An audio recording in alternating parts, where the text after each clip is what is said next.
L'Assemblée nationale angolaise tiendra le 1er septembre sa 12e réunion plénière extraordinaire pour le vote global et final sur l'amendement des lois d'office et organique d'enregistrement des élections générales. Date fixée lors de la réunion de la commission permanente de l'Assemblée nationale, présidée par le président du Parlement, Fernando da Piedade Dias dos Santos, qui a approuvé l'ordre du jour de la session extraordinaire en question. Les députés voteront également lors des réunions prévues entre le 31 août et le 2 septembre.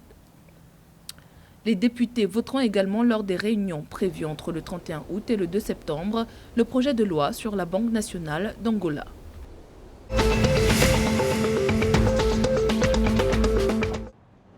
Dans un communiqué publié le 27 août, le ministre des Entreprises publiques, Leon Just, a déclaré que le gouvernement namibien avait versé 1,6 milliard de dollars namibiens pour résilier un contrat avec la société américaine Castle Lake qui louait des avions à Air Namibia.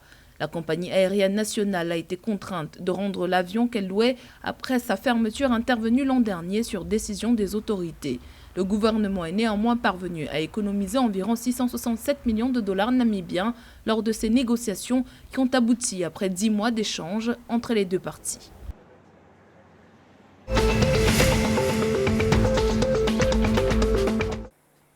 Les dépôts en devises étrangères dans les banques commerciales ont montré une tendance à la baisse au cours des 6 dernières années de l'ordre de 5 milliards de dollars. Selon le rapport de la Banque nationale d'Angola, au 31 janvier 2015, les dépôts en devises s'élevaient à 15,5 milliards de dollars américains, alors qu'au 30 juin 2021, ils ont diminué à 10,5 milliards de dollars. La Banque centrale angolaise précise également dans sa note méthodologique publiée le 27 août que la volatilité des dépôts en devises est en grande partie due à la volatilité du prix du pétrole qui affecte directement les dépôts des compagnies pétrolières et du Trésor national dans le système officier.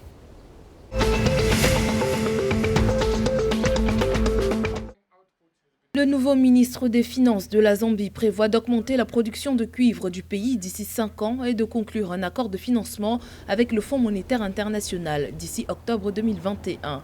Situmbeko Musokotwane, que le président Hakainde Hichilema a nommé le 27 août à ce poste, a déclaré qu'un programme économique avec l'institution de Bretton Woods serait essentiel pour restaurer la crédibilité du pays et aider à convaincre les créanciers externes de prolonger les délais de paiement.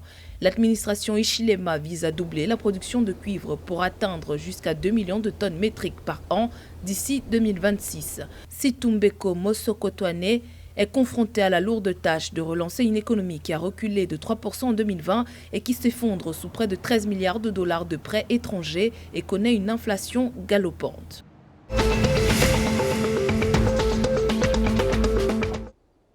Le gouvernement du Botswana rassure, les immigrés sans papier ne seront pas exclus du programme de vaccination contre la Covid-19. Des milliers de migrants entrent au Botswana, la majorité fuyant les difficultés économiques du Zimbabwe voisin.